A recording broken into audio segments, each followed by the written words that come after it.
ਭਾਰਤ ਦੇ ਵਿੱਚ ਚੱਲ ਰਹੀ 5 ਰਾਜਾਂ ਦੀ ਜਿਹੜੀ ਵਿਧਾਨ ਸਭਾ ਚੋਣ ਹੈ ਉਸ ਦਾ ਪਲ ਪਲ ਦਾ ਅਪਡੇਟ ਤੁਹਾਨੂੰ ਦੇ ਰਹੇ ਹਾਂ। ਤੁਹਾਨੂੰ ਦੱਸ ਦਈਏ ਸਕਾਈ ਨਿਊਜ਼ ਪੰਜਾਬ ਦਾ ਜਿਹੜਾ ਪੱਤਰਕਾਰ ਹੈ ਇਸ ਵੇਲੇ ਅਸਮ ਦੇ ਗੁਹਾਟੀ ਵਿਖੇ ਪਹੁੰਚ ਚੁੱਕਿਆ ਹੈ। ਗੱਲਬਾਤ ਕਰਾਂਗੇ, ਸਾਡੇ ਨਾਲ ਲਾਈਵ ਜਿਹੜਾ ਹੈਗਾ ਨਿਊਜ਼ ਰੂਮ ਚੋਂ ਕਨੈਕਟ ਹੈ। ਜੀ ਅਮਨ, ਕੀ ਅਪਡੇਟ ਹੈ ਇਸ ਵੇਲੇ ਤੁਹਾਡੇ ਕੋਲ? ਜੀ ਬਿਲकुल सर, दसना चाहांगा जे गल गुवाहाटी की करिए तो गुवाहाटी पहाड़ियां नाल घिरिया शहर है, मौसम ठंडा है, पर कल तो ही जो सूबे का सियासी पर है वो बहुत गर्म है जी। सारे एग्जिट पोल जिहड़े आ बीजेपी नूं दूसरी बार जेतू करार दे रहे सन और उस एग्जिट पोल ते जो मोहर लगती नजर आ रही है इस वक्त बीजेपी जो है वो तकरीबन 80 सीटां दे उपर अगे चल रही है जी। और कांग्रेस के खाते 30 तो 35 सीटां आउंदियां नजर आ रही है। पर सर इत्थे मैं एक अंदर दी गल जिहड़ी तुहानूं दसना चाहांगा, एक्सक्लूसिव जो स्काई न्यूज़ पंजाब कोल जानकारी है, इत्थों दे जो मुख मंत्री ने पिछली बार दे वो सर्वानंदा ने, जिसनूं आसामिश दे विच सर्वानंदा कहा जाता है। पर सर इत्थों दे जो एक्टिंग प्राइम मिनिस्टर ने वो हिमंता बिस्वा सर्मा ने, हालांकि उन्हां कोल एजुकेशन हैल्थ ते फाइनांस का जो अहुदा है, पर क्या लोकल लोगों वालों इहो जांदा है, लोकल पत्रकारां ने भी दस्सिया कि जो भी फैसले लए जाते हैं वो अंदर खाते हिमंता बिस्वा शर्मा वालों लए जाते हैं। हालांकि ये भी एक राज की गल है कि वो आखिर खुद सीएम के अहुदेदार क्यों नहीं बनते, पर कहा यह जाता है कि जो भी स्ट्रैटेजी असम दे विच बनती है, जो फैसले लए जाते हैं, सर्वानंदा सिर्फ मोहर लाउंदे है, वो तैयार जिहड़े सारे वो हिमंता बिस्वा शर्मा वालों कीते जाते हैं। सो जे अज भाजपा लीड दे विच है तो लोग जिहड़े इत्थों दे लोकल सारा क्रेडिट हिमंता बिस्वा शर्मा नूं दिंदे नजर आ रहे हैं। जी अमन की कारण मानते हो जेकर बंगाल की गल करिए, बंगाल दे विच इस वेले जिहड़ा हैगा बीजेपी किते ना किते पछड़ी हुई नजर आ रही है। हुण तक जिहड़े रुझान सामने आ रहे हैं, की कारण मानते हो असम दे विच बीजेपी जिहड़ी है कांग्रेस तो डबल सीटां किवें लेके जा रही है?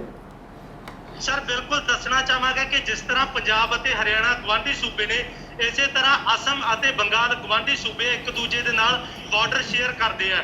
पर सर मुद्दों का जिहड़ा बहुत वखरेवा है, जिस तरह आप गल कर लीए कश्मीर ते पंजाब के मुद्दों का वखरेवा है, पंजाब राजस्थान के इस तरह गल करिए तो असम दे विच लोकल लोगों का यह कहना कि पहला कांग्रेस वालों कोई बहुते काम नहीं किए गए, जबकि जिस दिन की बीजेपी आई है पूरे शहर के विच फ्लाईओवर पुल बन गए ने, जो एलीवेटर एस्केलेटर लग गए सड़कों के उपर, जे तुसीं सड़क पार करनी है तुहानूं बुढ़ेपा पेंशन दे विच वाधा हो गया, और बहुत सारिया सहूलतां ने, और 500 रुपए जिहड़ा बजुर्गों नूं मिलदा है, नौजवानों लई भी उन्होंने कहा कि काफ़ी अच्छा जो काम बीजेपी कर रही है।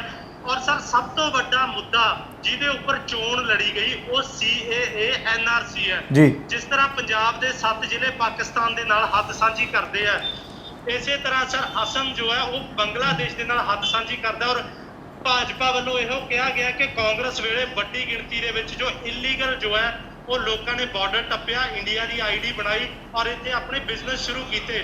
सो बीजेपी ने कहा कि असीं वो बंद कर देंगे। तो ये मुद्दा किते ना किते असामी लोगों को बहुत ज़्यादा पसंद आया। हालांकि कांग्रेस जदों भी इत्थे आउंदी रही है तो ये लोग गल दे विच एक परना पाउंदे जिन्हों गामोशा कहा जाता है। तो राहुल गांधी ने हमेशा उसके उपर CAA NRC लिख के ਉਹਦੇ ਉੱਪਰ एक काटी का क्रॉस का निशान भी लाया, पर उसके बावजूद लोगों ने दूसरी बार ਜਿਹੜਾ फतवा है वो भाजपा के हक च दिंदे नजर आ रहे हैं जी। लेकिन अमन जिस तरीके नाल वेख्या जाए, तुसीं बीजेपी ने दस्सिया कि आखिर उत्थे किस तरीके दे नाल बीजेपी ने काम करवाए ने, लेकिन कांग्रेस के पिछे होने का की वड्डा कारण है? असम दे विच लगातार दूजी बार है जो कांग्रेस सरकार ते नहीं आ पा रही, की वड्डा कारण कांग्रेस वास्ते लगता है? सर सब तो बड़ा कारण कोमल जी इस वक्त जो लोगों का कहना है वो बिल्कुल वो कारण है जो सेंटर दे विच है। लोगों का कहना है कि कांग्रेस जिहड़ी है वो असम दे विच घपलियां ते घोटालियां करके मशहूर रही है। उन्होंने शहर दे विच कोई अजिहा विकास नहीं किया जो दिख सके, क्योंकि भारतीय लोग अखां नूं दिखण वाले नूं ही विकास मानते हैं। सो कांग्रेस भाजपा वालों जो फ्लाईओवर बिछाने, जो एलीवेटर लगवा देने, सड़कों की मुरम्मत करवा देनी, होर्डिंग्स लगवा देनिया, असामीज कल्चर नूं प्रमोट करके शहर दे विच कुछ कंधां दे उपर पेंटिंग्स वगैरह, कुछ बजुर्गों नूं पेंशन वगैरह लगवा देनी। हालांकि इत्थे विरोध भी हुंदा रहा है। मैं गल करा तो इत्थे लॉ स्टूडेंट है ਗੁਹਾਟੀ ਯੂਨੀਵਰਸਿਟੀ ਦਾ ਇੱਕ ਲਾਅ ਕਾਲਜ ਹੈ ਜੋ ਕੋਵਿਡ ਦੇ ਵਿੱਚ ਉਹਨਾਂ ਸਟੂਡੈਂਟਸ ਦੀਆਂ ਫੀਸਾਂ ਵਧੀਆਂ, ਉਹਨਾਂ ਨੇ ਹਿਮੰਤਾ ਬਿਸਵਾ ਸਰਮਾ ਨੂੰ ਟਵੀਟ ਕੀਤੇ, ਪਰ ਇਸ ਦੇ ਬਾਵਜੂਦ ਹਿਮੰਤਾ ਬਿਸਵਾ ਸਰਮਾ ਨੇ ਉਹਨਾਂ ਦੇ ਟਵੀਟ ਦਾ ਜਵਾਬ ਨਹੀਂ ਦਿੱਤਾ। ਪੇਂਡੂ ਇਲਾਕਿਆਂ ਦੇ ਵਿੱਚ ਅੱਪਰ ਅਸਾਮ ਦੇ ਵਿੱਚ ਲੋਕਾਂ ਦਾ ਕਹਿਣਾ ਕਿ ਬਜ਼ੁਰਗਾਂ ਨੂੰ ਹਾਲੇ ਤੱਕ ਵੈਕਸੀਨ ਨਹੀਂ ਮਿਲ ਰਹੀ ਕੋਵਿਡ-19 ਦੀ। ਆਰੋਪ ਵੀ ਲੱਗ ਰਹੇ ਆ, ਪਰ ਬਾਵਜੂਦ ਲੋਕ ਸੰਤੁਸ਼ਟ ਆ। ਉਹਨਾਂ ਨੂੰ ਲੱਗਦਾ ਕਿ ਬੀਜੇਪੀ ਕਿਤੇ ਨਾ ਕਿਤੇ ਕਾਂਗਰਸ ਤੋਂ ਵੱਧ ਇਮਾਨਦਾਰ ਹੈ। ਕਾਂਗਰਸ ਇੱਥੇ ਜੋ ਹੈ ਥੋੜੀ ਘਟਾਲਿਆਂ ਕਰਕੇ ਬਦਨਾਮ ਹੈ ਲੋਕਾਂ ਦੇ ਵਿੱਚ। ਲੇਕਿਨ ਤੁਸੀਂ ਜਦੋਂ ਐਨਆਰਸੀ ਦੀ ਗੱਲ ਕੀਤੀ ਹੈ ਤਾਂ ਸਾਫ਼ ਤੌਰ ਤੇ ਇਹ ਹੈ ਕਿ ਗ੍ਰਹਿ ਮੰਤਰੀ ਤਾਂ ਇਹ ਕਹਿੰਦੇ ਨੇ, ਬੀਜੇਪੀ ਦੇ ਹਲੇ ਵੀ ਲੋਕ ਜਿਹੜੇ ਕਹਿੰਦੇ ਨੇ, ਉਹ ਪੰਜਾਬ ਦੇ ਵਿੱਚ ਹੋਵੇ ਭਾਵੇਂ ਉਹ ਦਿੱਲੀ ਦੇ ਵਿੱਚ ਹੋਵੇ, ਉਹ ਕਹਿੰਦੇ ਨਹੀਂ ਅਸੀਂ ਐਨਆਰਸੀ ਨੂੰ ਤਾਂ ਲੈ ਕੇ ਜ਼ਰੂਰ ਆਵਾਂਗੇ। ਬਿਲਕੁਲ ਕੋਮਲ ਜੀ, ਦੱਸਣਾ ਚਾਹਾਂਗਾ ਕਿ ਦੇਖੋ ਐਨਆਰਸੀ ਦਾ ਜੋ ਪ੍ਰਭਾਵ ਹੈ ਉਹ ਜ਼ਿਆਦਾਤਰ ਨਾਰਥ ਈਸਟ ਦੇ ਇਲਾਕਿਆਂ ਦੇ ਵਿੱਚ ਹੈ, ਕਿਉਂਕਿ ਜੇ ਗੱਲ ਕਰ ਲਈਏ ਪੰਜਾਬ ਦੀ ਤਾਂ ਪੰਜਾਬ ਦਾ ਬਾਰਡਰ ਇੰਨਾ ਸਟ੍ਰਿਕਟ ਹੈ ਕਿ ਉੱਥੇ ਬੀਐਸਐਫ ਜਾਂ ਆਰਮੀ ਜਿਹੜੀ ਉਹ ਕਈ ਵਾਰ ਆਪਾਂ ਦੇਖਿਆ ਕਿ ਚਿੜੀਆਂ ਕਬੂਤਰਾਂ ਨੂੰ ਵੀ ਨੀਚੇ ਉਤਾਰ ਲੈਂਦੀ ਹੈ। ਸੋ ਉੱਥੇ ਇਹਨਾਂ ਸੂਬਿਆਂ 'ਚ ਇੰਨਾ ਕੋਈ ਨਹੀਂ ਹੈ, ਪਰ ਅਸਾਮ, ਬੰਗਲਾਦੇਸ਼ ਜਾਂ ਜਿਹੜੇ ਨਾਰਥ ਈਸਟ ਤੇ ਅਰੁਣਾਚਲ ਪ੍ਰਦੇਸ਼, ਇਹਨਾਂ ਇਲਾਕਿਆਂ ਦੇ ਵਿੱਚ ਜਿਹੜੀ ਇਲੀਗਲ ਬਾਰਡਰ ਟੱਪਣਾ, ਕਿਉਂਕਿ ਬੰਗਲਾਦੇਸ਼ ਬਹੁਤ ਗਰੀਬ ਮੁਲਕ ਆ, ਸੋ ਉਹ ਲੋਕ ਇੱਥੋਂ ਬਾਰਡਰ ਟੱਪਦੇ, ਔਰ ਇਹ ਸੱਚਾਈ ਹੈ। ਲੋਕਾਂ ਨੇ ਦੱਸਿਆ, ਉਹਨਾਂ ਨੇ ਬਹੁਤ ਸਾਰੇ ਲੋਕਾਂ ਨੂੰ ਮੈਨੂੰ ਮਿਲਵਾਇਆ ਵੀ, ਹਾਲਾਂਕਿ ਕੈਮਰੇ ਸਾਹਮਣੇ ਉਹਨਾਂ ਨੇ ਨਹੀਂ ਆਏ। ਉਹ ਲੋਕ ਬੰਗਲਾਦੇਸ਼ ਆਏ, ਬੰਗਲਾਦੇਸ਼ ਤੋਂ ਇਲੀਗਲ ਆਏ, ਇੱਥੇ ਆਈਡੀ ਬਣਾਈ ਤੇ ਇੱਥੇ ਟਰੱਕ ਚਲਾਉਂਦੇ ਆ, ਤੇ ਜਦੋਂ ਉਹਨਾਂ ਨੇ ਪਿੰਡ ਜਾਣਾ, ਆਪਣੇ ਬੰਗਲਾਦੇਸ਼ ਜਾਣਾ, ਤਾਂ ਉਹਨਾਂ ਨੇ ਅੱਪਰ ਅਸਾਮ ਦੀਆਂ ਪਹਾੜੀਆਂ ਤੋਂ ਹੇਠਾਂ ਉਤਰ ਕੇ ਬੰਗਲਾਦੇਸ਼ ਦੇ ਵਿੱਚ ਘੁੱਸ ਜਾਣਾ।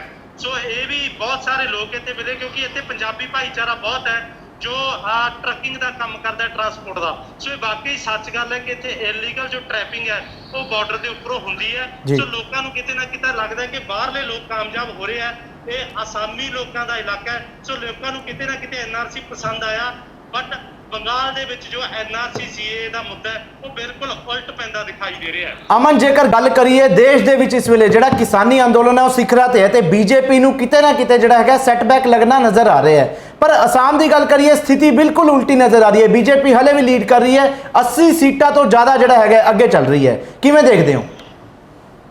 ਬਿਲਕੁਲ ਸਰ, ਦੱਸਣਾ ਚਾਹਾਂਗਾ ਕਿ ਅਸਾਮ ਜੋ ਹੈ ਉਹ ਇੱਕ ਨੀਮ ਪਹਾੜੀ ਇਲਾਕਾ ਹੈ। ਜਿਸ ਤਰ੍ਹਾਂ ਆਪਾਂ ਆਨੰਦਪੁਰ ਸਾਹਿਬ ਤੋਂ ਉੱਪਰ ਨੂੰ ਜਾਂਦੇ ਆ ਤਾਂ ਪੰਜਾਬ ਦੇ ਕੁਝ ਇਲਾਕੇ ਨੀਮ ਪਹਾੜੀ ਹੈ। ਸੋ ਅਸਮ ਵੀ ਜੋ ਹੈ ਨੀਮ ਪਹਾੜੀ ਇਲਾਕਾ, ਔਰ ਖੇਤੀ ਦੇ ਨਾਲ ਸਿੱਧੇ ਰੂਪ ਦੇ ਨਾਲ ਅਸਮ ਦਾ ਕੋਈ ਬਹੁਤਾ ਵਾਹ ਵਾਸਤਾ ਨਹੀਂ ਹੈ। ਖੇਤੀ ਜ਼ਰੂਰ ਅਸਾਮ ਦੇ ਪਿੰਡਾਂ 'ਚ ਹੁੰਦੀ ਹੈ, ਪਰ ਉਨੀ ਮਾਤਰਾ 'ਚ ਨਹੀਂ। ਸੋ ਇਸ ਕਰਕੇ ਇਹ ਲੋਕ ਅਣਜਾਣ ਨੇ, ਔਰ ਇਹ ਜੋ ਇਲਾਕਾ ਬੜਾ ਸ਼ਾਂਤਮਈ ਹੈ, ਪਰ ਇਹ ਲੋਕ ਸਿਰਫ ਜੋ ਹੈ ਆਪਣਾ ਬਿਜ਼ਨਸ ਕਰਨਾ, 10-20 ਹਜ਼ਾਰ ਦੀ ਕਮਾਈ ਕਰ ਲੈਣਾ, ਇਸੇ ਦੇ ਵਿੱਚ ਸੰਤੁਸ਼ਟ ਨੇ।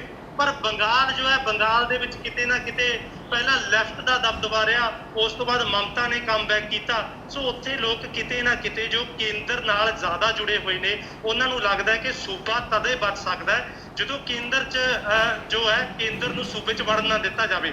ਪਰ ਅਸਾਮ ਫਿਲਹਾਲ ਹਜੇ ਅਸਾਮ ਦੇ ਹੀ ਸੋਚ ਰਿਹਾ, ਉਹ ਕੇਂਦਰ ਨੂੰ ਮੁੱਖ ਨਹੀਂ ਰੱਖ ਰਿਹਾ। ਅਮਨ, ਤੁਸੀਂ ਬੰਗਾਲ ਦੇ ਇਲੈਕਸ਼ਨ ਵੀ ਕਵਰ ਕੀਤੇ ਨੇ, ਤੁਸੀਂ ਉੱਥੇ ਦੀ ਅਪਡੇਟਸ ਵੀ ਸਾਨੂੰ ਦਿੱਤੀ ਨੇ। ਬੰਗਾਲ ਦੇ ਵਿੱਚ ਇੱਕ ਬਹੁਤ ਵੱਡੀ ਜਿਹੜੀ ਚੀਜ਼ ਵੇਖਣ ਨੂੰ ਮਿਲ ਰਹੀ ਹੈ ਉਹ ਇਹ ਨੰਦੀਗ੍ਰਾਮ ਸੀਟ ਦਾ ਹਾਲ। ਨੰਦੀਗ੍ਰਾਮ 'ਚ ਲਗਾਤਾਰ ਜਿਹੜੀ ਮਮਤਾ ਬਨਰਜੀ ਹੈ ਉਹ ਪਿੱਛੇ ਹੈ, ਤੇ ਸੁਬੇਂਦੂ ਅਧਿਕਾਰੀ ਜਿਹੜੇ ਉਹਨਾਂ ਦੇ ਕਦੀ ਖਾਸਮ ਖਾਸ ਹੁੰਦੇ ਸੀ, ਹੁਣ ਬੀਜੇਪੀ 'ਚ ਆ ਗਏ, ਉਹ ਬਹੁਤ ਅੱਗੇ ਚੱਲ ਰਹੇ ਨੇ। ਕੀ ਦੇਖਦੇ ਹੋ? ਇੱਕ ਵੱਡਾ ਉਲਟ ਫੇਰ, ਭਾਵੇਂ ਬੰਗਾਲ ਦੇ ਵਿੱਚ ਮਮਤਾ ਬਨਰਜੀ ਦੀ ਸਰਕਾਰ ਬਣ ਰਹੀ ਹੋਵੇ, ਲੇਕਿਨ ਨੱਕ ਦਾ ਸਵਾਲ ਤਾਂ ਨੰਦੀਗ੍ਰਾਮ ਹੈ ਨਾ, ਕਿ ਮਮਤਾ ਬਨਰਜੀ ਆਪਣੀ ਉਹ ਸੀਟ ਹਾਰ ਰਹੀ ਹੈ, ਨੰਦੀਗ੍ਰਾਮ, ਜਿਹੜੀ ਇਤਿਹਾਸਿਕ ਹੁੰਦੀ ਸੀ ਮਮਤਾ ਬਨਰਜੀ ਵਾਸਤੇ। ਬਿਲਕੁਲ ਸਰ, ਇੱਥੇ ਜੋ ਹਾਲ ਹੈ ਉਹ ਪੰਜਾਬ ਦੇ ਗਵਾਂਢੀ ਸੂਬੇ ਹਿਮਾਚਲ ਪ੍ਰਦੇਸ਼ ਵਰਗਾ ਹੁੰਦਾ ਨਜ਼ਰ ਆ ਰਿਹਾ।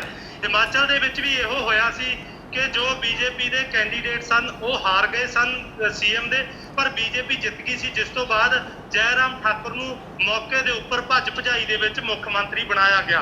ਪਰ ਸਰ ਬੰਗਾਲ ਦੀ ਜੇ ਗੱਲ ਕਰ ਲਈਏ, ਸਭ ਤੋਂ ਵੱਡੀ ਜਿਹੜੀ ਅਗਨੀ ਪ੍ਰੀਖਿਆ ਸੀ ਉਹ ਮੈਂ ਦੱਸਣਾ ਚਾਹੁੰਦਾ, ਜਿਸ ਤਰ੍ਹਾਂ ਮੈਂ ਇੱਥੋਂ ਦੇ ਲੋਕਲ ਪੱਤਰਕਾਰਾਂ ਨਾਲ, ਬੰਗਾਲੀ ਪੱਤਰਕਾਰਾਂ ਨਾਲ ਜਾਂ ਆਪਣੇ ਮਿੱਤਰਾਂ ਨਾਲ ਗੱਲ ਕਰੀ, ਸਭ ਤੋਂ ਵੱਡੀ ਅਗਨੀ ਪ੍ਰੀਖਿਆ ਇੱਥੇ ਨਾ ਤਾਂ ਮੋਦੀ ਜੀ ਲਈ ਸੀ, ਨਾ ਹੀ ਮਮਤਾ ਲਈ ਸੀ, ਬਲਕਿ ਪ੍ਰਸ਼ਾਂਤ ਕਿਸ਼ੋਰ ਲਈ ਬਹੁਤ ਵੱਡੀ ਅਗਨੀ ਪ੍ਰੀਖਿਆ ਸੀ, ਜੋ ਕਿ ਮਮਤਾ ਦੇ ਸਟ੍ਰੈਟੇਜਿਸਟ ਨੇ।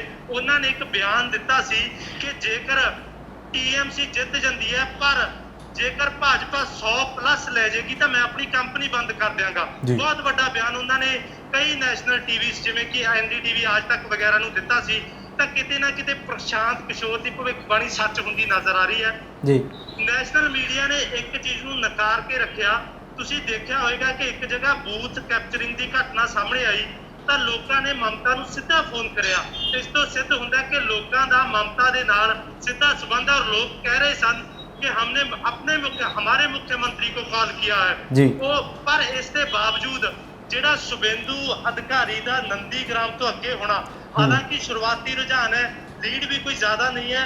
ਲੋਕ ਹਜੇ ਵੀ ਇਹ ਮੰਨਦੇ ਆ ਕਿ ਸ਼ਾਮ ਤੱਕ ਦੀਦੀ ਜੋ ਹੈ ਉਹ ਅੱਗੇ ਆ ਜਾਏਗੀ, ਪਰ ਕਿਤੇ ਨਾ ਕਿਤੇ ਇਹ ਲੱਗ ਰਿਹਾ ਹੈ ਕਿ ਦੀਦੀ ਨੇ ਜੋ ਨੰਦੀਗ੍ਰਾਮ ਤੋਂ ਚੋਣ ਲੜੀ, ਔਨ ਦਾ ਸਪੋਰਟ ਫੈਸਲਾ ਲਿਆ, ਲੱਗਦਾ ਹੈ ਸ਼ਾਇਦ ਉਹ ਗਲਤ ਹੁੰਦਾ ਨਜ਼ਰ ਆ ਰਿਹਾ ਹੈ। ਇਹ ਵੀ ਇੱਕ ਕਾਰਨ ਹੋ ਸਕਦਾ ਕਿ ਉੱਥੇ ਜਿਹੜੀ ਹੈ ਹਿੰਦੂ ਵੋਟ ਬੈਂਕ ਜ਼ਿਆਦਾ ਹੋ ਸਕਦੀ ਹੈ, ਕਿਉਂਕਿ ਬੰਗਾਲ ਦੇ ਵਿੱਚ ਬੀਜੇਪੀ ਕੋਲ ਸਿਰਫ ਇੱਕੋ ਹੀ ਮੁੱਦਾ ਸੀ, ਉਹ ਸੀ ਹਿੰਦੂਇਜ਼ਮ ਵਰਸਸ ਅਦਰ ਰਿਲੀਜਨ। ਕਿਉਂਕਿ ਬੀਜੇਪੀ ਨੇ ਕਿਹਾ ਸੀ ਕਿ ਇੱਥੇ ਜੀ ਜੋ ਹੈ ਉਹ ਦੁਰਗਾ ਪੂਜਾ ਦੀ ਛੁੱਟੀ ਨਹੀਂ ਹੁੰਦੀ, ਜਦਕਿ ਈਦ ਵਰਗੇ ਤਿਉਹਾਰਾਂ ਦੀ ਇੱਥੇ ਛੁੱਟੀ ਹੁੰਦੀ ਹੈ। ਸਿੱਧੇ ਤੌਰ ਤੇ ਉਹਨਾਂ ਨੇ ਮਮਤਾ ਦੇ ਉੱਪਰ ਮੁਸਲਮਾਨ ਹਤੈਸ਼ੀ ਹੋਣ ਦਾ ਬਹੁਤ ਵੱਡਾ ਇਲਜ਼ਾਮ ਲਾਇਆ ਸੀ। ਔਰ ਕਿਤੇ ਨਾ ਕਿਤੇ ਨੰਦੀਗ੍ਰਾਮ ਬੰਗਾਲ ਦੀ ਜਿੱਤ ਤੋਂ ਵੀ ਜ਼ਿਆਦਾ ਅੱਜ ਚਰਚਾ ਦੇ ਵਿੱਚ ਇਹੋ ਹੀ ਹੈ ਕਿ ਮਮਤਾ 8100 ਵੋਟਾਂ ਦੇ ਨਾਲ ਪਹਿਲਾਂ ਪਿੱਛੇ ਚੱਲ ਰਹੇ ਸਨ, ਪਰ ਲੋਕ ਹਜੇ ਵੀ ਇਹ ਮੰਨਦੇ ਆ ਕਿ ਸ਼ਾਮ ਹੁੰਦੇ ਜੋ ਹੈ ਉਹ ਮਮਤਾ ਦੀਦੀ ਅੱਗੇ ਆ ਸਕਦੇ ਆ। ਪਰ ਪ੍ਰਸ਼ਾਂਤ ਕਿਸ਼ੋਰ ਦੀ ਭਵਿੱਖਬਾਣੀ ਜੋ ਹੈ ਸੱਚ ਹੁੰਦੀ ਨਜ਼ਰ ਆ ਰਹੀ ਹੈ। ਜੀ ਅਮਨ, ਤੁਹਾਡੀ ਗੱਲਾਂ ਤੇ ਪੂਰ ਚੜ੍ਹਦੇ ਹੋਏ ਦੱਸ ਦਈਏ ਇਸ ਵੇਲੇ ਦੀ ਵੱਡੀ ਖਬਰ ਸਾਹਮਣੇ ਆ ਰਹੀ ਹੈ। ਨੰਦੀਗ੍ਰਾਮ ਤੋਂ ਜਿਹੜਾ ਵੱਡਾ ਫਰਕ ਸ਼ੁਭੇਂਦੂ ਅਧਿਕਾਰੀ ਤੇ ਮਮਤਾ ਬੈਨਰਜੀ ਦੇ ਵਿੱਚ ਦੇਖਣ ਨੂੰ ਮਿਲ ਰਿਹਾ ਸੀ, ਉਹ ਘਟਦਾ ਨਜ਼ਰ ਆ ਰਿਹਾ ਤੇ ਇਸ ਵੇਲੇ ਕੇਵਲ 4000 ਵੋਟਾਂ ਦੇ ਫਰਕ ਤੋਂ ਜਿਹੜਾ ਹੈਗਾ ਮਮਤਾ ਬੈਨਰਜੀ ਪਿੱਛੇ ਨਜ਼ਰ ਆ ਰਹੇ ਨੇ। ਬਿਲਕੁਲ ਕੋਮਲ ਜੀ, ਇੱਥੇ ਮੈਂ ਐਡ ਕਰਨਾ ਚਾਹਾਂਗਾ ਜੀ ਕਿ ਮੈਂ ਪ੍ਰਸ਼ਾਂਤ ਕਿਸ਼ੋਰ ਨੂੰ ਰਾਤੀ ਵੀ ਸੁਣ ਰਿਹਾ ਸੀ, ਔਰ ਇੱਕ ਮੇਰੀ ਲੋਕਲ ਬੰਗਾਲੀ ਪੱਤਰਕਾਰ ਨਾਲ ਗੱਲ ਹੋਈ, ਮੇਰਾ ਮਿੱਤਰ ਇੱਥੇ ਬਣਿਆ, ਉਸਨੇ ਮੈਨੂੰ ਦੱਸਿਆ ਕਿ ਜਿਹੜੇ ਅਸਾਮ ਬੰਗਾਲ ਦੇ ਵਿੱਚ ਜੋ ਚੋਣਾਂ ਹੋਈਆਂ, ਉਹ ਤੁਸੀਂ ਦੇਖੋ ਕਿ ਹਿੰਦੁਸਤਾਨ ਦੀਆਂ ਚੋਣਾਂ ਤੋਂ ਵੀ ਵੱਡੀਆਂ ਹੋ ਗਈਆਂ, ਕਿਉਂਕਿ ਉੱਥੇ ਇੰਨੇ ਗੇੜ ਰੱਖੇ ਗਏ। ਆਲ ਇੰਡੀਆ ਦੇ ਵਿੱਚ ਵੀ ਇੰਨੇ ਗੇੜ ਦੇ ਵਿੱਚ ਚੋਣਾਂ ਨਹੀਂ ਹੁੰਦੀਆਂ। ਬਿਲਕੁਲ। ਔਰ ਉੱਥੇ ਇਲੈਕਸ਼ਨ ਕਮਿਸ਼ਨ ਦੇ ਉੱਪਰ ਸੈਂਟਰਲ ਫੋਰਸਿਸ ਦੇ ਉੱਪਰ ਵੀ ਆਰੋਪ ਲੱਗੇ। ਔਰ ਇਹਦੇ ਵਿੱਚ ਸਰ ਇੱਕ ਗੱਲ ਜਿਹੜੀ ਲੋਕ ਦੱਬੇ ਸੁਰ ਦੇ ਵਿੱਚ ਕਹਿ ਰਹੇ ਆ, ਉਹ ਇਹ ਹੈ ਕਿ ਜਿਹੜੇ ਸ਼ੁਰੂਆਤੀ ਸੀਟਾਂ ਨੇ ਉਹ ਬੀਜੇਪੀ ਪੱਖੀ ਨੇ, ਜੋ ਸ਼ੁਰੂਆਤੀ ਗੇੜ ਚੋਣਾਂ ਦੇ ਨੇ। ਪਰ ਉਹਨਾਂ ਦਾ ਇਹ ਕਹਿਣਾ ਕਿ ਜਿਵੇਂ ਸ਼ਾਮ ਹੋਏਗੀ, ਜਦੋਂ ਤੁਸੀਂ ਕਲਕੱਤਾ ਤੇ ਅਸਾਮ ਵਾਲਾ ਬੰਗਾਲ ਜੋ ਹੈ ਪੱਛਮੀ ਬੰਗਾਲ ਉਧਰ ਨੂੰ ਆਓਗੇ, ਯਾਨੀ ਜਿਹੜੇ ਪਿਛਲੇ ਗੇੜ ਨੇ, ਪਿਛਲੇ ਚਰਨ ਦੀਆਂ ਚੋਣਾਂ, ਉਹ ਸਾਰੀ ਟੀਐਮਸੀ ਦੀਆਂ ਨੇ। ਔਰ ਉਹਨਾਂ ਦਾ ਇਹੋ ਮੰਨਣਾ ਹੈ ਕਿ ਦੁਪਹਿਰ 2 ਵਜੇ ਤੋਂ ਬਾਅਦ ਟੀਐਮਸੀ ਇਸ ਤੋਂ ਵੀ ਬੰਪਰ ਸੀਟਾਂ ਲੈ ਕੇ ਜਾਏਗੀ। ਉਹਨਾਂ ਦਾ ਬੀਜੇਪੀ ਤੇ ਸਿੱਧਾ ਇਲਜ਼ਾਮ ਹੈ, ਲੋਕਲ ਮੀਡੀਆ ਵੀ ਮੰਨਦਾ ਹੈ ਕਿ ਜੋ ਉਹਨਾਂ ਦੇ ਚੁਣਾਵ ਚਰਨ ਬਣੇ ਸੀ, ਉਹ ਕਿਤੇ ਨਾ ਕਿਤੇ ਬੀਜੇਪੀ ਨੂੰ ਪਹਿਲਾਂ ਜਿਹੜੀਆਂ ਪ੍ਰਭਾਵਿਤ ਸੀਟਾਂ ਸੀ ਉਹ ਪਹਿਲਾਂ ਰੱਖੀਆਂ ਗਈਆਂ ਸੀ। ਜੀ ਲੇਕਿਨ ਅਮਨ, ਜਦੋਂ ਆਪਾਂ ਪਿਛਲੇ ਚੋਣਾਂ ਦੀ ਨਤੀਜੇ ਦੀ ਗੱਲ ਕਰਦੇ ਹਾਂ ਤਾਂ ਬੰਗਾਲ ਦੇ ਵਿੱਚ ਟੀਐਮਸੀ ਕੋਲ 211 ਸੀਟਾਂ ਸੀਗੀਆਂ, ਲੇਕਿਨ ਬੰਗਾਲ ਦੇ ਇਤਿਹਾਸ ਦੇ ਵਿੱਚ 49 ਸਾਲ ਬਾਅਦ ਇਹ ਦੂਜੀ ਵਾਰ ਹੋਣ ਜਾ ਰਿਹਾ ਹੈ ਜਦੋਂ ਕੋਈ ਪਾਰਟੀ 200 ਤੋਂ ਪਾਰ ਨਾ ਹੋਵੇ। ਯਾਨੀ ਕਿ ਕਿਤੇ ਨਾ ਕਿਤੇ ਅੱਗੇ ਆਉਣ ਵਾਲਾ ਜਿਹੜਾ ਸਮਾਂ ਹੈ ਉਹ ਟੀਐਮਸੀ ਵਾਸਤੇ ਵੀ ਇੱਕ ਸਵਾਲੀਆ ਚਿੰਨ੍ਹ ਖੜਾ ਕਰ ਦਿੰਦਾ ਹੈ, ਉਸ ਨੂੰ ਵੀ ਇੱਕ ਚੈਲੰਜ ਦਿੰਦਾ ਹੈ ਕਿ ਨਹੀਂ, ਤੁਹਾਨੂੰ ਵੀ ਹੁਣ ਰੂਪਰੇਖਾ ਬਦਲਣੀ ਹੋਵੇਗੀ, ਕਿਉਂਕਿ ਮੁੱਦੇ ਜਿਹੜੇ ਨੇ ਉਹ ਕਾਫੀ ਹਾਵੀ ਨੇ। ਬੇਸ਼ੱਕ ਇਸ ਵਾਰ ਤੁਹਾਡੀ ਜਿੱਤ ਹੋ ਗਈ ਹੋਵੇ, ਲੇਕਿਨ ਸੀਟਾਂ ਦਾ ਘਟਣਾ ਬਹੁਤ ਵੱਡਾ ਸਵਾਲ ਖੜੇ ਕਰਦਾ ਹੈ।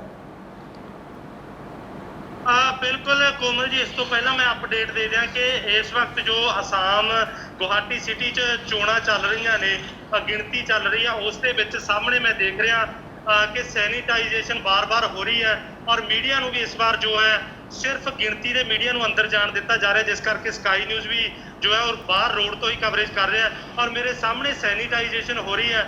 ਔਰ ਇਸ ਵਾਰ ਜੋ ਅਧਿਕਾਰੀ ਨੇ ਜਾਂ ਜੋ ਵੀ ਕੰਟੈਸਟੈਂਟਸ ਨੇ, ਉਹਨਾਂ ਲਈ ਨੈਗੇਟਿਵ ਰਿਪੋਰਟ ਲਾਜ਼ਮੀ ਹੈ। ਸੋ ਇੱਕ ਚੰਗੀ ਗੱਲ ਹੈ ਕਿ ਸਿਹਤ ਦਾ ਵੀ ਖਿਆਲ ਰੱਖਿਆ ਜਾ ਰਿਹਾ। ਔਰ ਜੋ ਤੁਹਾਡਾ ਸਵਾਲ ਹੈ, ਬਿਲਕੁਲ ਸਰ, ਦੇਖੋ ਜੇ ਗੱਲ ਆਪਾਂ ਪੰਜਾਬ ਦਾ ਉਦਾਹਰਨ ਲੈ ਲਈਏ, ਅਕਾਲੀ ਦਲ ਨੇ 10 ਸਾਲ ਰਾਜ ਕੀਤਾ ਔਰ 25 ਸਾਲ ਦਾ ਦਾਅਵਾ ਕੀਤਾ, ਪਰ ਐਂਟੀ ਇਨਕੰਬੈਂਸੀ ਬੜੀ ਵੱਡੀ ਚੀਜ਼ ਹੈ। ਲੋਕ ਜੋ ਹੈ ਉਹ ਬਦਲਾਅ ਚਾਹੁੰਦੇ ਆ। ਪਰ ਸਰ ਇੱਥੇ ਗੱਲ ਇੱਕ ਹੋਰ ਵੀ ਬੜੀ ਕਮਾਲ ਦੀ ਹੈ ਜੋ ਲੋਕਾਂ ਨੇ ਦੱਸਿਆ। ਇੱਕ ਪਾਸੇ ਇੱਕ ਇਕੱਲੀ ਲੇਡੀਜ਼ ਹੈ ਜਿਸ ਦੇ ਨਾਲ ਲੈਫਟ ਵੀ ਜੋ ਹੈ ਇਸ ਵਾਰ ਨਾਤਾ ਤੋੜ ਲੈਂਦਾ ਹੈ, ਕਾਂਗਰਸ ਵੀ ਨਾਤਾ ਤੋੜ ਲੈਂਦੀ ਹੈ। ਦੂਸਰੇ ਪਾਸੇ ਬੀਜੇਪੀ ਜੋ ਹੈ ਉਹ ਆਪਣੇ ਗ੍ਰਹਿ ਮੰਤਰੀ ਤੋਂ ਲੈ ਕੇ ਪ੍ਰਧਾਨ ਮੰਤਰੀ, ਰੇਲ ਮੰਤਰੀ, ਆਪਣੇ ਹਰ ਸੂਬੇ ਦੇ ਸੀਐਮ ਆਦਿੱਤਿਆ ਨਾਥ ਤੋਂ ਲੈ ਕੇ ਪੂਰੀ ਤਾਕਤ ਝੋਕ ਦਿੰਦੀ ਹੈ ਔਰ ਲੋਕਾਂ ਨੇ ਇਹ ਵੀ ਕਿਹਾ ਬਾਂਗਲਾ ਦੇ ਵਿੱਚ ਕਿ ਮੋਦੀ ਜੀ ਨੇ ਇੱਕ ਤਰ੍ਹਾਂ ਦਾ ਇਸ ਨੂੰ ਖੇਤ ਬਣਾ ਲਿਆ ਕਿ ਘਰੋਂ ਉੱਠਦੇ ਆ ਔਰ ਢਾਣੀ ਜਿਵੇਂ ਆਪਾਂ ਗੇੜਾ ਮਾਰਨ ਜਾਂਦੇ ਆ ਬੰਗਾਲ ਆ ਜਾਂਦੇ ਆ। ਹਾਲਾਂਕਿ ਕੋਵਿਡ ਸੀ, ਮਾਸਕ ਦੀ ਵੀ ਗੱਲ ਹੋਈ, ਉਹਨਾਂ ਨੇ ਪੂਰੀ ਤਾਕਤ ਝੋਕੀ। ਇਸ ਦਾ ਵੀ ਅਸਰ ਹੈ। ਬਿਲਕੁਲ ਸਰ ਬੀਜੇਪੀ ਨੇ ਕਮਬੈਕ ਕੀਤਾ ਪਰ ਬੀਜੇਪੀ ਲਈ ਹਲੇ ਪੈਂਡਾ ਬੜੀ ਦੂਰ ਹੈ। ਬੰਗਾਲ ਦੇ ਲੋਕਾਂ ਤੇ ਕਿਹਾ ਜਾਂਦਾ ਕਿ ਬੰਗਾਲ ਔਰ ਪੰਜਾਬ ਦੇ ਲੋਕ ਜੋ ਹੈ ਕ੍ਰਾਂਤੀਕਾਰੀ ਹੈ, ਉਹ ਕਾਮਰੇਡ ਵਿਚਾਰਾਂ ਦੇ ਲੋਕ ਹੈ। ਇਸ ਤੇ ਮੋਹਰ ਲੱਗਦੀ ਨਜ਼ਰ ਆ ਰਹੀ ਹੈ। ਧਰਮ ਦੀ ਪੋਲਿਟਿਕਸ ਜੋ ਬੀਜੇਪੀ ਖੇਡਦੀ ਸੀ ਉਸ ਤੇ ਫੇਰ ਫੁੱਲ ਸਟਾਪ ਲੱਗਦਾ ਹੈ। ਅਗਲੀ ਵਾਰ ਦੀ ਜੇ ਗੱਲ ਕਰੀਏ ਤਾਂ ਸਰ ਅਗਲੀ ਵਾਰ ਗੱਲ ਜੋ ਆ 5 ਸਾਲਾਂ ਤੇ ਚਲੀ ਜਾਣੀ ਹੈ।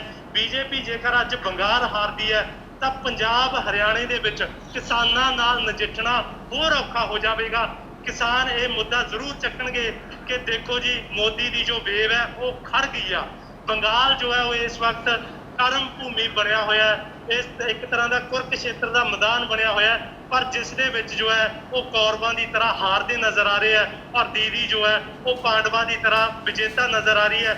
ਔਰ ਇਸ ਦਾ ਇੱਕ ਮੁੱਖ ਕਾਰਨ ਇਹ ਹੈ ਕਿ ਜਿਸ ਤਰ੍ਹਾਂ ਅਰਜੁਨ ਜੀ ਕੋਲ ਕ੍ਰਿਸ਼ਨ ਜੀ ਸਨ, ਉਸੇ ਤਰ੍ਹਾਂ ਦੀਦੀ ਦੇ ਨਾਲ ਪ੍ਰਸ਼ਾਂਤ ਕਿਸ਼ੋਰ ਜੋ ਹੈ ਉਹਨਾਂ ਦੇ ਜੋ ਹੈ ਉਹ ਸਾਥੀ ਬਣੇ। ਸਟ੍ਰੈਟੇਜੀ ਘੜੀ ਔਰ ਪੈਟਰੋਲ ਹਾਈਕ ਦਾ ਮੁੱਦਾ ਚੱਕਿਆ, ਸੀਏ ਦਾ ਵਿਰੋਧ ਕੀਤਾ, ਸਿਲੰਡਰ ਦਾ ਮੁੱਦਾ ਚੁੱਕਿਆ, ਕਿਸਾਨਾਂ ਦਾ ਮੁੱਦਾ ਚੁੱਕਿਆ। ਸੋ ਕਿਤੇ ਨਾ ਕਿਤੇ ਇਹ ਜੋ ਚੀਜ਼ਾਂ ਨੇ ਦੀਦੀ ਨੂੰ ਜੇਤੂ ਕਰਾਰ ਦਿੰਦੀਆਂ ਨਜ਼ਰ ਆ ਰਹੀਆਂ ਜੀ। ਪ੍ਰਸ਼ਾਂਤ ਕਿਸ਼ੋਰ ਦਾ ਤਾਂ ਸਭ ਨੂੰ ਪਤਾ ਹੈ, ਸਭ ਜਾਣਦੇ ਨੇ ਕਿ ਜਿਹੜੇ ਸਟ੍ਰੈਟੇਜਿਸਟ ਨੇ। ਇਸ ਵੇਲੇ ਦੀ ਵੱਡੀ ਖਬਰ ਆ ਰਹੀ ਹੈ, ਤੁਹਾਨੂੰ ਦੱਸ ਦਈਏ ਬੰਗਾਲ ਦੇ ਵਿੱਚ ਟਾਲੀਗੰਜ ਸੀਟ ਹੈ ਜਿਹੜੀ, ਉੱਥੋਂ ਭਾਜਪਾ ਸਾਂਸਦ ਤੇ ਕੇਂਦਰੀ ਮੰਤਰੀ ਨੇ ਬਾਬੁਲ ਸੁਪਰੀਆ ਜਿਹੜਾ 4000 ਤੋਂ ਵੋਟਾਂ ਤੋਂ ਜਿਹੜੇ ਨੇ ਪਿੱਛੇ ਨਜ਼ਰ ਆ ਰਹੇ ਨੇ। ਲਗਾਤਾਰ ਸਵੇਰ ਤੋਂ ਅੱਗੇ ਚੱਲ ਰਹੇ ਸੀ ਪਰ ਹੁਣ ਜਿਹੜੇ ਨੇ 4000 ਵੋਟਾਂ ਤੋਂ ਪਿੱਛੇ ਜਾਂਦੇ ਨਜ਼ਰ ਆ ਰਹੇ ਨੇ।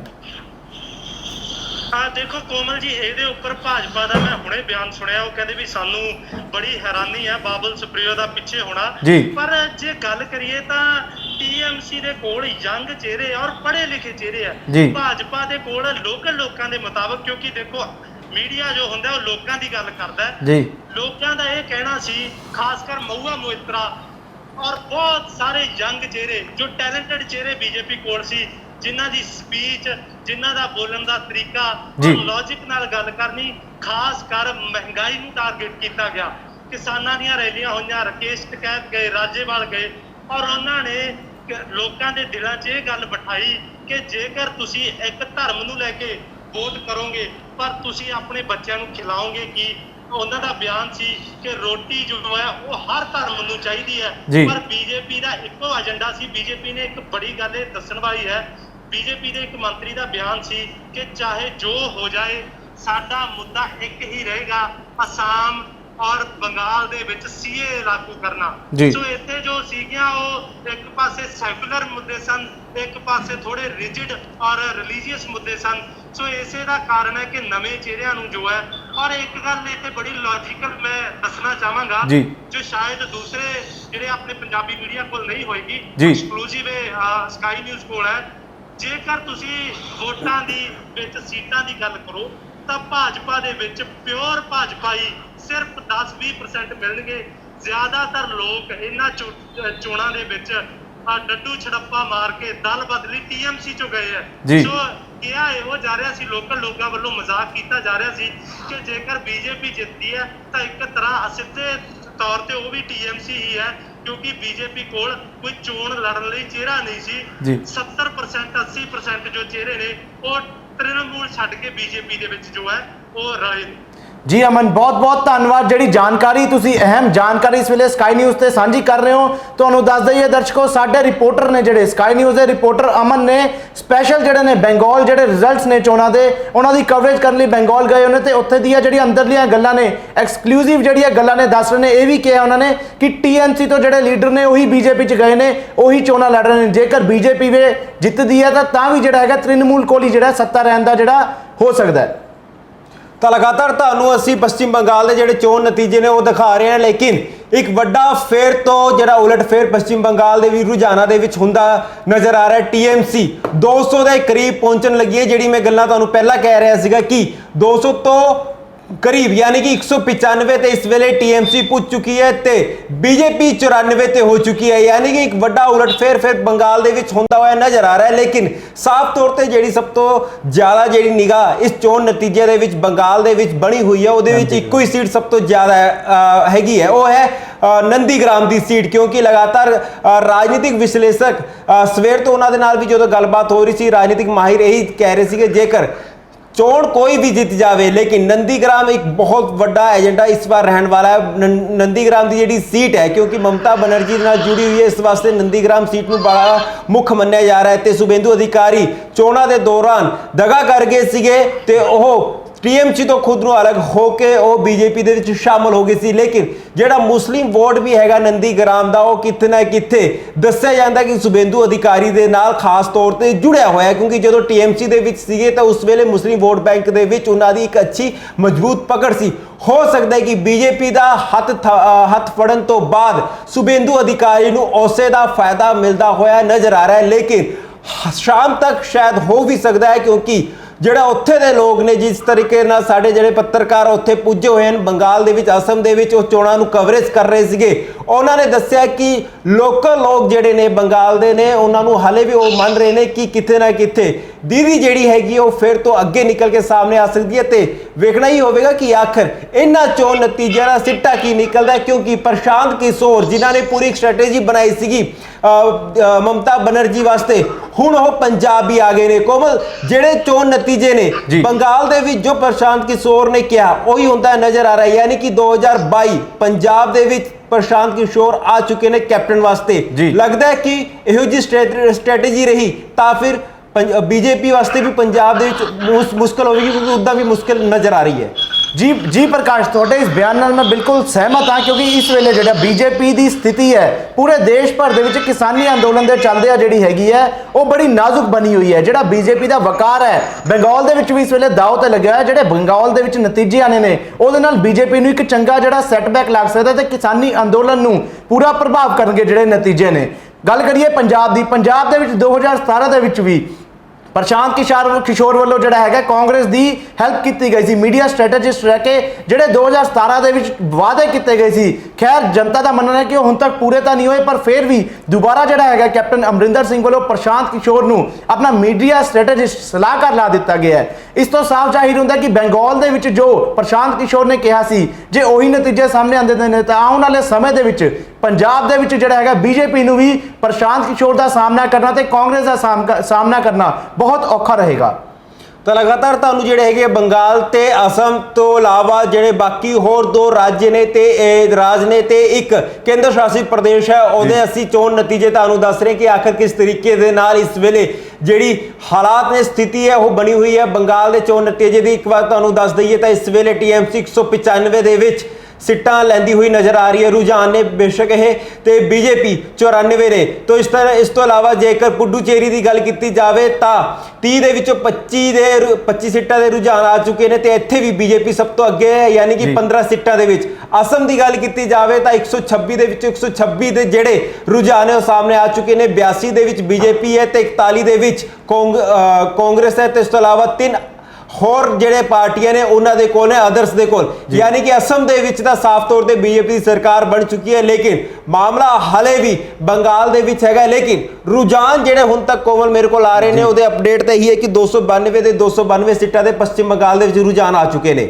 ਜੀ ਪ੍ਰਕਾਸ਼ ਬਿਲਕੁਲ ਸਹੀ ਕਹਿ ਰਹੇ ਹੋ ਤੁਸੀਂ। ਉਸ ਚੋਂ 2/3 ਜੇਕਰ ਆਪਾਂ ਗੱਲ ਕਰੀਏ ਲਗਭਗ 200 ਸੀਟਾਂ ਤੇ ਜਿਹੜੀ ਹੈ ਤ੍ਰਿਣਮੂਲ ਕਾਂਗਰਸ ਅੱਗੇ ਨਜ਼ਰ ਆ ਰਹੀ ਹੈ। ਉਸ ਤੋਂ ਵੀ ਸਾਫ਼ ਜਾਪਦਾ ਕਿ ਜਿਹੜਾ ਫਰਕ ਹੈ तृणमूल कांग्रेस इस वे 200 सीटां ते है जड़ी ते गल करिए BJP वो 95 सीटां ते है ते जड़ा फर्क है वो पूरा करना हुण लगदा औखा रहेगा BJP नूं। तां किते ना किते जड़े नतीजे ने साफ दर्शा रहे ने कि जड़ा बंगाल दे विच है उत्ते किसी ना किसी तरीके तृणमूल कांग्रेस दी जड़ी है सरकार बन सकदी है ते जेकर असम दी गल करिए तां उत्ते BJP जड़ी है लीड कर रही है। पश्चिम बंगाल दियां उदां ਜਿਹੜੀਆਂ ਹੈਗੀਆਂ ਨੇ 294 ਸੀਟਾਂ ਨੇ। ਲੇਕਿਨ 292 ਦੇ ਵਿੱਚ ਹੀ ਚੋਣਾਂ ਹੋਈਆਂ ਸੀ ਕਿਉਂਕਿ 2 ਸੀਟਾਂ ਦੇ ਵਿੱਚ ਜਿਹੜੇ ਉਮੀਦਵਾਰ ਸੀਗੇ ਦੂਜੇ ਪਾਰਟੀ ਦੇ ਉਹਨਾਂ ਦਾ ਦੇਹਾਂਤ ਹੋ ਗਿਆ ਸੀ, ਜਿਸ ਤੋਂ ਬਾਅਦ ਸਿਰਫ 292 ਸੀਟਾਂ ਦੇ ਵਿੱਚ ਹੀ ਇਹ ਚੋਣ ਜਿਹੜੇ ਹੈਗੇ ਨੇ ਉੱਥੇ ਸੀਟਾਂ ਦੇ ਵਿੱਚ VOTING ਹੋਈ ਸੀ। ਜਿਸ ਤੋਂ ਬਾਅਦ 291 ਜਿਹੜੀ ਸੀਟਾਂ ਸੀ ਉਹਦੇ 'ਚ ਭਾਜਪਾ ਨੇ ਇੱਥੇ ਪਹਿਲੀ ਵਾਰ 291 ਸੀਟਾਂ ਦੇ ਵਿੱਚ ਆਪਣੇ ਉਮੀਦਵਾਰ ਉਤਾਰੇ ਸਨ ਤੇ ਉਹ ਸਾਰੀ ਚੀਜ਼ਾਂ ਜਿਹੜੀ ਸਾਹਮਣੇ ਹੁਣ ਦੇਖਣ ਨੂੰ ਮਿਲ ਰਹੀਆਂ ਨੇ। ਲੇਕਿਨ ਸਵਾਲ ਬੀਜੇਪੀ ਦੀ ਰਣਨੀਤੀ ਦੇ ਉੱਤੇ ਵੀ ਉੱਠਦਾ ਹੈ, ਕਿਉਂਕਿ ਅਮਿਤ ਸ਼ਾਹ ਨੂੰ ਚਾਣਕਿਆ ਕਿਹਾ ਜਾਂਦਾ ਸੀ ਤੇ ਚਾਣਕਿਆ ਦੀ ਰਣਨੀਤੀ ਜਿਹੜੀ ਹੈਗੀ ਹੈ ਪ੍ਰਸ਼ਾਂਤ ਕਿਸ਼ੋਰ ਦੇ ਸਾਹਮਣੇ ਪੱਛਮੀ ਬੰਗਾਲ ਦੇ ਵਿੱਚ ਫੇਲ ਹੁੰਦੀ ਹੋਈ ਸਾਹਮਣੇ ਆਈ ਹੈ। ਕਿਉਂਕਿ ਜਿਸ ਤਰੀਕੇ ਨਾਲ ਬੀਜੇਪੀ ਨੇ ਪ੍ਰਧਾਨ ਮੰਤਰੀ ਤੋਂ ਲੈ ਕੇ ਆਪਣੇ ਸਾਰੇ ਮੁੱਖ ਮੰਤਰੀ, ਉਸ ਤੋਂ ਇਲਾਵਾ ਜਿੰਨੇ ਵੀ ਕੇਂਦਰ ਦੇ ਮੰਤਰੀ ਸੀਗੇ, ਰੱਖਿਆ ਮੰਤਰੀ ਰਾਜਨਾਥ ਸਿੰਘ ਤੱਕ, ਇਸ ਤੋਂ ਇਲਾਵਾ ਤੇ ਰੇਲ ਮੰਤਰੀ ਪਿਊਸ਼ ਗੋਇਲ ਤੱਕ, ਤਕਰੀਬਨ ਸਾਰੇ ਮੰਤਰੀਆਂ ਨੂੰ ਉੱਥੇ ਲਾ ਦਿੱਤਾ ਸੀ। ਤੇ ਉਸ ਤੋਂ ਬਾਅਦ ਵੀ ਜੇਕਰ ਚੋਣ ਨਤੀਜੇ ਇਸ ਹੱਦ ਤੱਕ ਪੁੱਜਦੇ ਨੇ ਕਿ ਪੂਰਾ ਜ਼ੋਰ ਲਾਉਣ ਤੋਂ ਬਾਅਦ ਵੀ ਬੀਜੇਪੀ 100 ਵੀ ਪਾਰ ਨਹੀਂ ਕਰ ਰਹੀ, ਤਾਂ ਇੱਕ ਬੜਾ ਸਵਾਲ ਬੀਜੇਪੀ ਵਾਸਤੇ ਹੈਗਾ ਕਿ ਜਿਹੜੀ ਵੇਵ ਹੈਗੀ ਹੈ ਉਹ ਤਾਂ ਰੁਕੀ। ਇਸ ਤੋਂ ਇਲਾਵਾ ਜੇਕਰ ਕੋਮਲ ਗੱਲ ਕਰੀਏ, ਆਪਾਂ ਲਗਾਤਾਰ ਕਿਸਾਨ ਅੰਦੋਲਨ ਦੀ ਗੱਲ ਕਰੀਏ ਤਾਂ ਰਾਕੇਸ਼ ਟਿਕੈਤ ਨੇ ਖੁਦ ਪੱਛਮੀ ਬੰਗਾਲ ਦੇ ਵਿੱਚ ਬੀਜੇਪੀ ਨੂੰ ਹਰਾਉਣ ਦੀ ਪੂਰੀ ਕਮਾਨ ਸਾਂਭੀ ਹੋਈ ਸੀਗੀ। ਉਹ ਕਿਸਾਨਾਂ ਨੂੰ ਜਾਗਰੂਕ ਕਰ ਰਹੀ ਸੀ, ਉੱਥੇ ਉਹਨਾਂ ਦੇ ਉੱਪਰ ਹਮਲੇ ਤੱਕ ਹੋਏ ਸੀਗੇ। ਕੀ ਚੀਜ਼ਾਂ ਲੱਗਦੀਆਂ ਨੇ ਕਿ ਡਰਾਬੈਕ ਮਿਲਿਆ ਬੀਜੇਪੀ ਨੂੰ ਇਹਨਾਂ ਸਾਰੀ ਚੀਜ਼ਾਂ ਦਾ ਉੱਥੇ? ਬਿਲਕੁਲ ਪ੍ਰਸ਼ਾਂਤ ਕਿਸ਼ੋਰ ਨੇ ਉਹ ਬਹੁਤ ਤਗੜੇ ਸਟ੍ਰੈਟੇਜਿਸਟ ਨੇ। ਤੁਹਾਨੂੰ ਦੱਸ ਦਈਏ TMC ਦੀ ਜਿਹੜੀ ਹੈ ਉਹਨਾਂ ਵੱਲੋਂ ਪੂਰੀ ਹੈਲਪ ਕੀਤੀ ਜਾ ਰਹੀ ਹੈ। ਤੁਸੀਂ ਬਿਲਕੁਲ ਸਹੀ ਕਹਿ ਰਹੇ ਹੋ, ਕਿਸਾਨੀ ਅੰਦੋਲਨ ਦਾ ਜਿਹੜਾ ਸੈਟਬੈਕ ਹੈ ਉਹ ਬੀਜੇਪੀ ਨੂੰ ਕਿਤੇ ਨਾ ਕਿਤੇ ਬੰਗਾਲ ਦੇ ਵਿੱਚ ਤਾਂ ਨਜ਼ਰ ਆ ਰਿਹਾ, ਜਿਹੜਾ ਲੱਗਿਆ ਨਜ਼ਰ ਆ ਰਿਹਾ ਹੈ। 100 ਤੋਂ ਘੱਟ ਸੀਟਾਂ ਦੇ ਵਿੱਚ ਜੇਕਰ ਇਹ ਰੁਝਾਨ ਜਿਹੜੇ ਹੁਣ ਤੱਕ ਆਏ ਨੇ, ਜੇਕਰ ਇਹ ਨਤੀਜਿਆਂ ਦੇ ਵਿੱਚ ਤਬਦੀਲ ਹੁੰਦੇ ਨੇ ਤਾਂ ਤੁਹਾਨੂੰ ਦੱਸ ਦਈਏ ਪ੍ਰਕਾਸ਼, ਬੀਜੇਪੀ ਲਈ ਜਿਹੜੀ ਹੈਗੀ ਹੈ ਦੇਸ਼ ਦੇ ਵਿੱਚ ਆਉਣ ਵਾਲੇ ਸਮੇਂ ਦੇ ਵਿੱਚ ਮੁਸੀਬਤ ਖੜੀ ਹੋਣ ਦੀ ਵੀ ਨੌਬਤ ਸਾਹਮਣੇ ਆ ਸਕਦੀ ਹੈ। ਬਹੁਤ ਵੱਡਾ ਫਰਕ ਹੈ ਜਿਹੜਾ TMC 200 ਸੀਟਾਂ ਦੇ ਕਰੀਬ ਪਹੁੰਚ ਚੁੱਕੀ ਹੈ ਨਤੀਜਿਆਂ ਦੇ ਅਕੋਰਡਿੰਗ, ਤੇ ਜਿਹੜੀ ਬੰਗਾਲ ਦੇ ਵਿੱਚ ਗੱਲ ਕਰੀਏ ਬੀਜੇਪੀ ਸਿਰਫ 100 ਸੀਟਾਂ ਤੇ ਹੀ ਹਲੇ ਤੱਕ ਕਾਮਯਾਬ ਹੋਈ ਹੈ। ਦੋਸਤੋ ਤੁਹਾਨੂੰ ਦੱਸ ਦਈਏ ਬੰਗਾਲ ਇਲੈਕਸ਼ਨਸ ਦੀ ਭਾਰਤ ਦੇਸ਼ ਵਿੱਚ ਇਸ ਵੇਲੇ 5 ਜਿਹੜਾ ਸੂਬਿਆਂ ਦੇ ਵਿੱਚ ਵਿਧਾਨ ਸਭਾ ਚੋਣਾਂ ਚੱਲ ਰਹੀਆਂ ਨੇ, ਉਸ ਦੀ ਮਹਾ ਕਵਰੇਜ ਤੁਹਾਨੂੰ ਸਕਾਈ ਨਿਊਜ਼ ਤੇ ਲਗਾਤਾਰ ਪਲ ਦੀ ਅਪਡੇਟ, ਪਲ ਦੀ ਖਬਰ ਤੁਹਾਨੂੰ ਦਿੱਤੀ ਜਾ ਰਹੀ ਹੈ। ਇਹ ਵੀ ਗੁਜ਼ਾਰਿਸ਼ ਕਰਦੇ ਹਾਂ ਕਿ ਕਮੈਂਟ ਬਾਕਸ ਦੇ ਵਿੱਚ ਕਮੈਂਟ ਕਰਕੇ ਜਰੂਰ ਆਪਣੀ ਰਾਏ ਦਿਓ ਕਿ ਕਿਹੜੀ ਪਾਰਟੀ ਜਿਹੜੀ ਹੈ ਜਿੱਤਣੀ ਚਾਹੀਦੀ ਹੈ ਤੇ ਕਿਹੜੀ ਪਾਰਟੀ ਜਿੱਤ ਰਹੀ ਹੈ।